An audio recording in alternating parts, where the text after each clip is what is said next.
Hai semua, balik lagi bersama saya Cica di sini. Kali ini saya bakal ngelanjutin alur cerita 5 Daudi versi novelnya ya. Dan semoga kalian suka.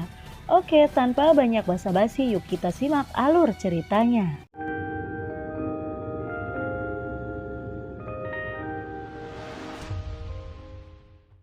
Di cerita sebelumnya, dengan kekuatan sekte pertempuran untuk bertarung melawan jiwa dewa perang, Xiaoyan jelas bukan lawan dari jiwa dewa perang. Tanpa ragu, Xiaoyan melesat keluar dari kuil menuju alun-alun. Melihat ini, jiwa dewa perang tidak mengejarnya. Dia hanya tersenyum dan berkata, "Kamu tidak bisa lari." Buam! Xiaoyan tiba-tiba menabrak sebuah penghalang ruang, membuatnya terpental dan mendarat di alun-alun. "Sial, ada penghalang di ruang ini. Siapa yang memasangnya?" ucap dari Xiaoyan. Pada saat ini, Xiaoyan merasa situasi saat ini tidak begitu baik. Tiba-tiba ada suara retakan terdengar. Xiaoyan lalu menyadari bahwa retakan itu muncul dari patung batu di sebelahnya dan tiba-tiba bergerak.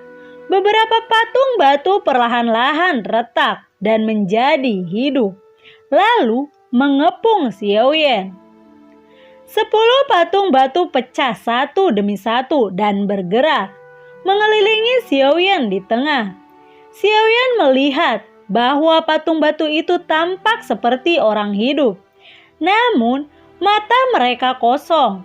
Xiaoyan menyadari bahwa patung batu itu adalah boneka yang digerakkan oleh jiwa dewa perang. 10 boneka mengangkat tinju mereka dan membantingnya pada Xiaoyan. Xiaoyan lalu membuat serangan balik kepada 10 boneka itu. Bang, bing, bung, bak, bik, bok, buat. Dengan 10 ledakan, dalam sekejap mata, ke-10 boneka hancur berkeping-keping. Menatap jiwa dewa perang yang duduk di singgasana, Xiaoyan lalu berkata, "Ini bonekamu, benar-benar lemah." Jiwa dewa perang tersenyum dan berkata, "Jangan khawatir, kamu baru melewati 1 level dan pertunjukan belum selesai." Duar! Pada saat ini, 5 patung meledak secara bersamaan. Begitu 5 boneka terbang keluar dari batu, mereka segera menyerang Xiaoyan. Xiaoyan tidak diam. Dia pun menyerang pada 5 boneka itu dengan kekuatan yang tak tertandingi seperti bola meriam berbentuk manusia. Bak, pik, bak, cilegar, cilegur, darto, helm. Setelah 5 ledakan dan 5 pukulan, 5 boneka Dao Huang pecah berkeping-keping dan kabut darah tebal memenuhi alun-alun. Melihat itu, jiwa dewa perang berkata, "Baiklah, sangat bagus melewati level ini. Tetapi level berikutnya kamu tidak akan bisa melewatinya." Begitu suara itu jatuh, 3 ledakan terdengar dari kerumunan batu. Dan boneka itu bergegas menuju Xiaoyan. Sebuah cahaya yang kuat meledak tiba-tiba dari tubuh Xiaoyan. Segera, Xiaoyan menggunakan api jantung bumi King Lian, api samadhi yang sebenarnya dan api dewa dan iblis, untuk dengan cepat menyelesaikan 3 transformasi mendalam surga dan api. Bang, bing, bung, buar! Tinju berisi kekuatan yang mengerikan meledakkan boneka satu demi satu. Xiaoyan lalu berbalik dan menatap jiwa dewa perang itu. "Aku akan membunuhmu!" Xiaoyan berteriak dan bergegas menuju jiwa dewa perang seperti kilat. Xiaoyan lalu melemparkan tinjunya ke arah jiwa dewa perang. Jiwa dewa perang mengangkat telapak tangannya dan mendorong sedikit ke depan. Dan penghalang ruang yang tak terlihat dengan cepat terbentuk di depannya seperti dinding. Buam-bur! Dengan suara keras dan memekakan telinga, tinju tak tertandingi Xiaoyan dengan ganas menyerang penghalang tak terlihat. Xiaoyan sangat terkejut. Dia tidak menyangka bahwa tubuh jiwa Dewa Perang itu menggunakan transformasi mendalam 3 Skyfire. Jiwa Dewa Pedang melihat tanda aneh di dahi Xiaoyan. Cahaya dingin melintas di matanya, dan aura pembunuh melonjak. Jiwa Dewa Perang lalu berkata, "Saya tidak berharap kamu adalah anggota klan Xiao.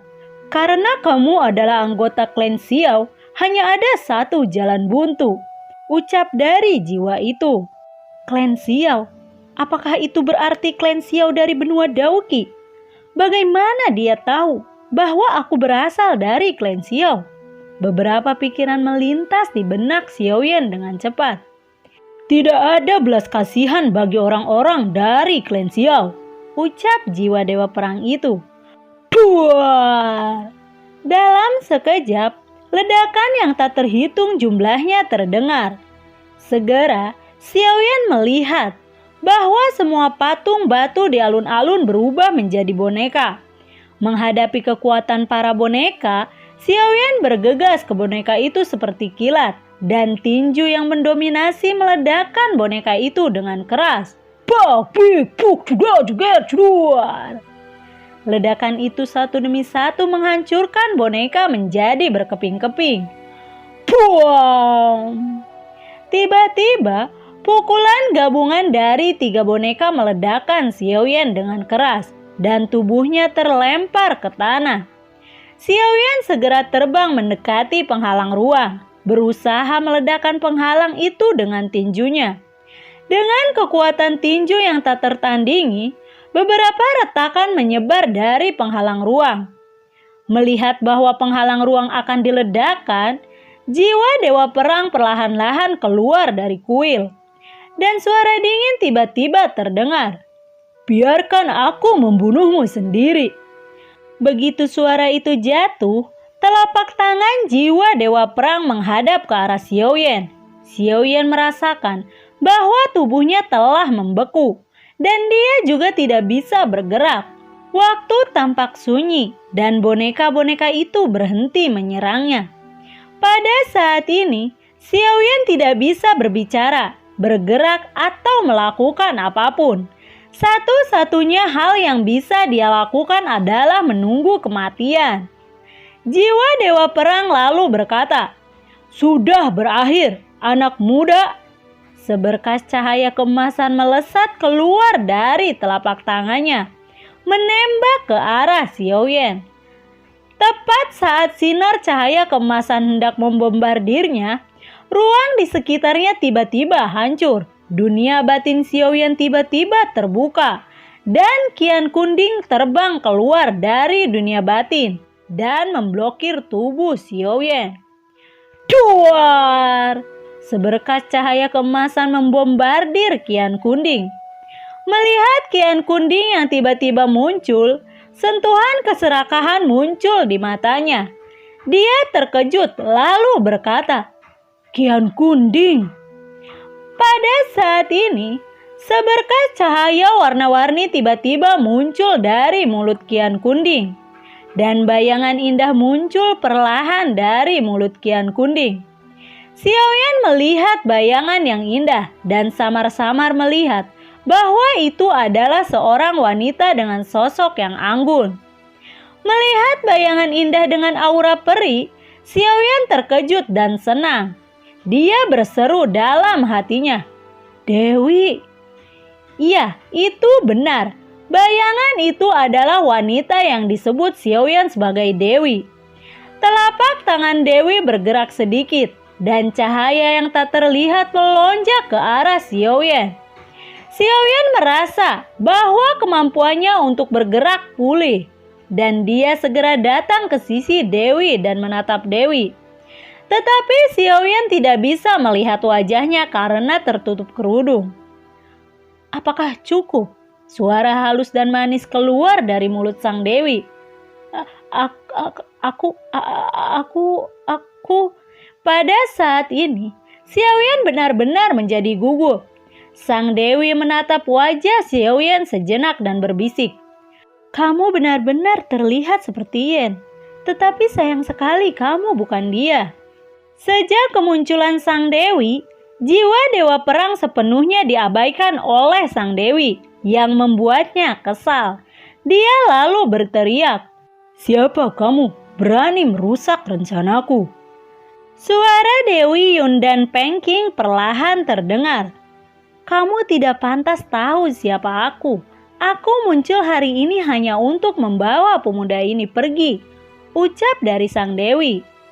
Tubuh jiwa dewa perang itu berkata, "Aku adalah jiwa dewa perang. Apakah kamu tahu nasib orang yang menghancurkan rencanaku?"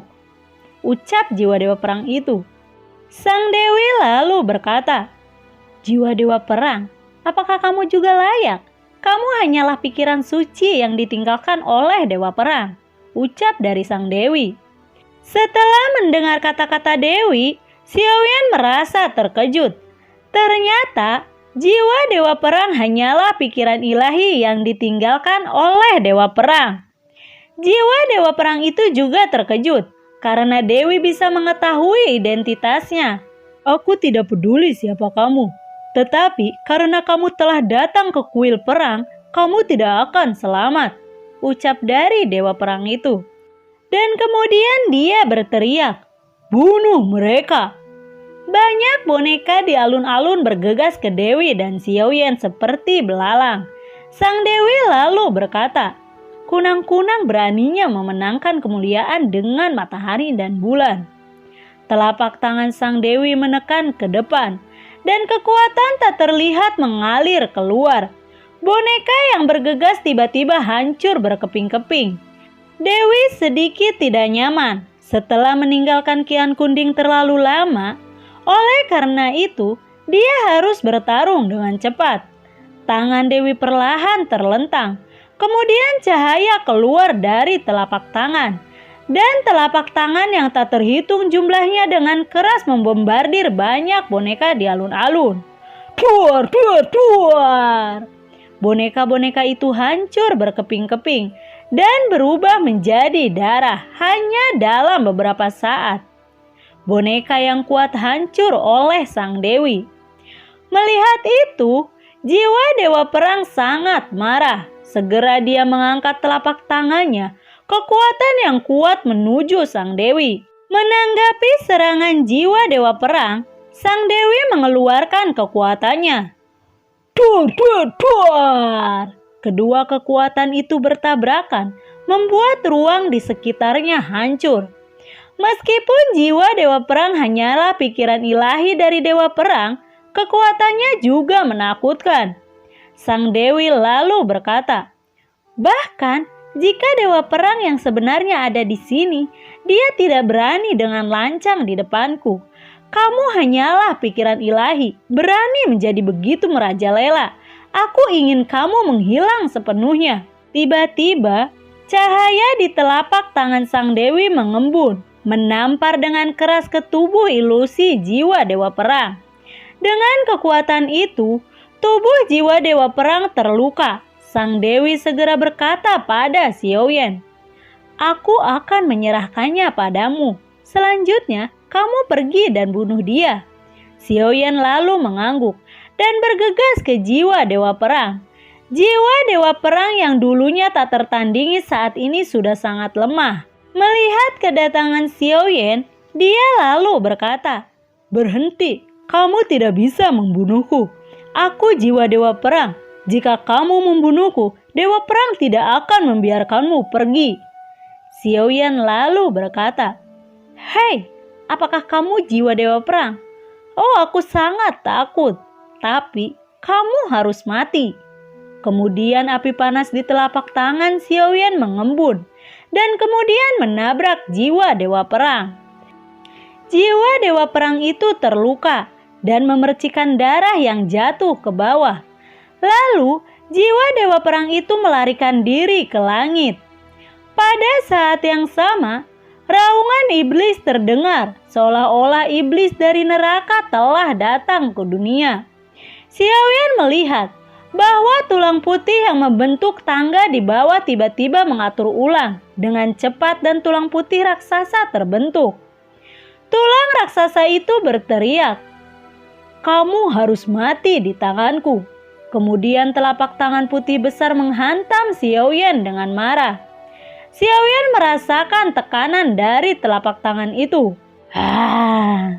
Kalian berdua harus mati. Raksasa tulang itu menghantamkan tangannya dengan keras ke arah Xiaoyan dan sang dewi.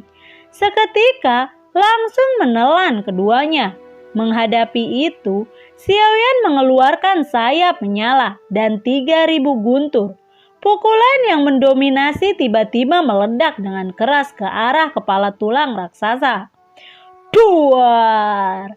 Suara keras dan kekuatan dahsyat langsung menghancurkan kepala raksasa itu berkeping-keping. Xiaoyan terkejut menemukan bahwa tulang yang hancur dengan cepat diatur ulang dan kepala besar dengan cepat terbentuk lagi. Dalam sekejap, raksasa itu mengeluarkan cahaya merah dari matanya menuju Xiaoyan.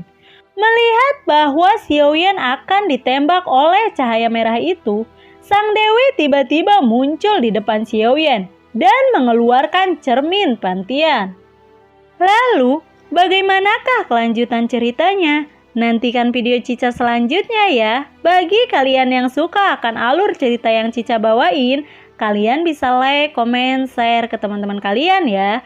Cica ucapin terima kasih juga buat kalian yang sudah mensupport Cica lewat link Saweria di bawah kolom deskripsi. Dan semoga sehat selalu ya buat kalian. Cica mohon pamit dan assalamualaikum. Dadah.